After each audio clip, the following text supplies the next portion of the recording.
Hi friends, welcome to my YouTube channel.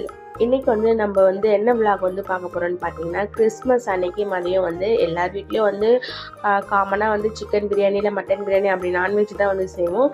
நாங்களுமே வந்து அன்னைக்கு வந்து கிறிஸ்மஸ் அன்னைக்கு சர்ச்சுக்கு போயிட்டு வந்துட்டு சிக்கன் பிரியாணி தான் வந்து செய்ய வந்து பிளான் போட்டிருந்தோம். 2 கிலோ அளவுக்கு வந்து சிக்கன், 2 கிலோ அளவுக்கு வந்து அரிசி எடுத்து தான் வந்து சிக்கன் பிரியாணி செய்யலான்னு பிளான் போட்டோம்.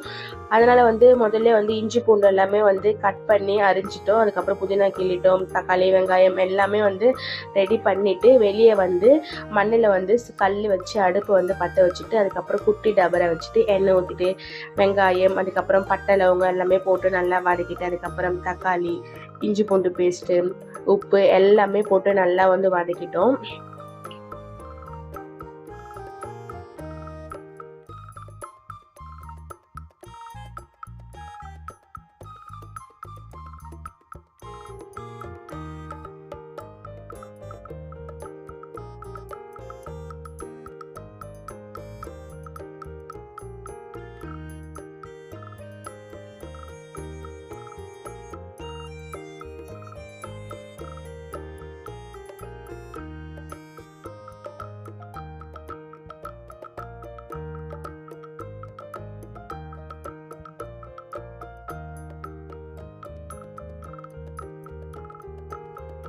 அதுக்கப்புறம் வந்து பச்சை மிளகா புதினா எல்லாமே போட்டு ஒன்று சேர வந்து மிக்ஸ் பண்ணிட்டோம்.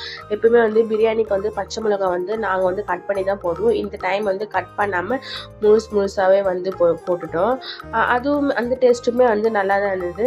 புதினா அது எல்லாமே போட்டு நல்லா மிக்ஸ் பண்ணிட்ட பிறகு சிக்கனுமே வந்து எல்லாமே ரெடி பண்ணும்போது அதையும் வந்து கழுவி வச்சுட்டேன். அந்த டைம் கடுப்பு பற்ற வைக்கும் போது வந்து கழுவ முடியாது அப்படின்னு சொல்லிட்டு எல்லா சிக்கனுமே வந்து போட்டுட்டோம். அம்மா வந்து என்கிட்ட கேட்குறாங்க, மொத்தமே போடலாமா இல்லை கொஞ்சமாக போடலாமா அப்படின்னு சொல்லிட்டு நான் வந்து போட்டுட்டு கொஞ்சமாக மட்டும் எடுத்து வச்சுக்கோமா அப்படின்னு சொன்னேன். சிக்கனுமே போட்டுட்டு பிரியாணி மசாலா வந்து மிக்ஸ் பண்ணோம். நம்ம ஆச்சி பிரியாணி மசாலா தான் வந்து யூஸ் பண்ணியிருக்கோம். 2 கிலோ சிக்கனுக்கு வந்து 3 பாக்கெட் வந்து பிரியாணி மசாலா வந்து நம்ம வந்து யூஸ் பண்ணியிருக்கோம். பிரியாணி மசாலா போட்டு ஒரு 5லேருந்து 7 நிமிஷம் போல் அப்படியே அடுப்பை வந்து அந்த விறகை வந்து கொஞ்சம் வெளியே எடுத்துட்டு கறி வந்து அதிலே கொஞ்சம் வேகிற அளவுக்கு வந்து பார்க்கணும், அடி பிடிக்காத அளவுக்கு. இந்த பிரியாணியில் வந்து நாங்கள் வந்து தயிர் அதுக்கப்புறம் வந்து லெமன் ஜூஸ் வந்து போடலை, நெய் மட்டும்தான் வந்து சேர்த்துருக்கோம். சிக்கன் வந்து ஓரளவுக்கு வந்து குக் ஆகிட்ட பிறகு தண்ணி வந்து சேர்த்துக்கிட்டோம். அந்த 1 டம்ளர் அரிசிக்கு வந்து 2 டம்ளர் அளவுக்கு வந்து தண்ணி அந்த அளவுக்கு சேர்த்துட்டு அதுக்கப்புறம் வந்து அரிசியுமே போட்டுட்டு ஃபுட் கலர் போட்டு 2 டைம் வந்து மிக்ஸ் பண்ணிட்டு தட்டு போட்டு மூடி வச்சிடணும்.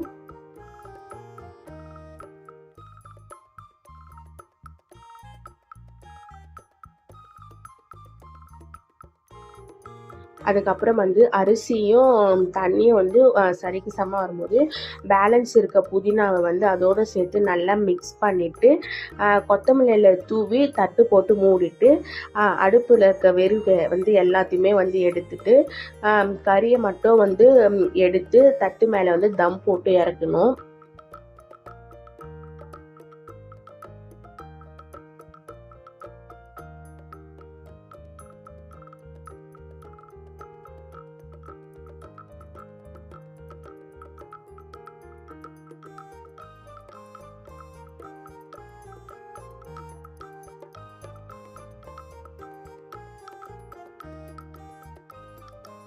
இந்த தம் போடுறது வந்து பார்த்தீங்கன்னா ஒரு 8லேருந்து 10 நிமிஷம் போல் அப்படியே வந்து இருந்ததுங்க. அப்போ தான் வந்து தட்டுக்கு மேலே நம்ம கறி போட்டிருக்கலாம் அந்த சூடும் அடுப்பு கீழே இருக்க சூடும் ரெண்டுமே வந்து இதுவாகி பிரியாணி வந்து ஒரு நல்ல ஒரு ஃப்ளேவர் நல்ல சூடாக அரிசி வந்து உதிரி உதிரியாக கிடைக்கும். ரொம்ப சூப்பராக வந்து வந்திருந்தது. நம்ம வீட்டு பக்கத்துலேயே வந்து கற்றாழை செடி, செம்பருத்தி, அதுக்கப்புறம் முருங்கை மரம், பாரிஜாதம் பூ எல்லாமே இருக்கிறதுனால நம்ம வந்து நேச்சுரலாக வந்து ஒரு இடத்துல தான் வந்து நம்ம வந்து பிரியாணி வந்து செஞ்சோம்.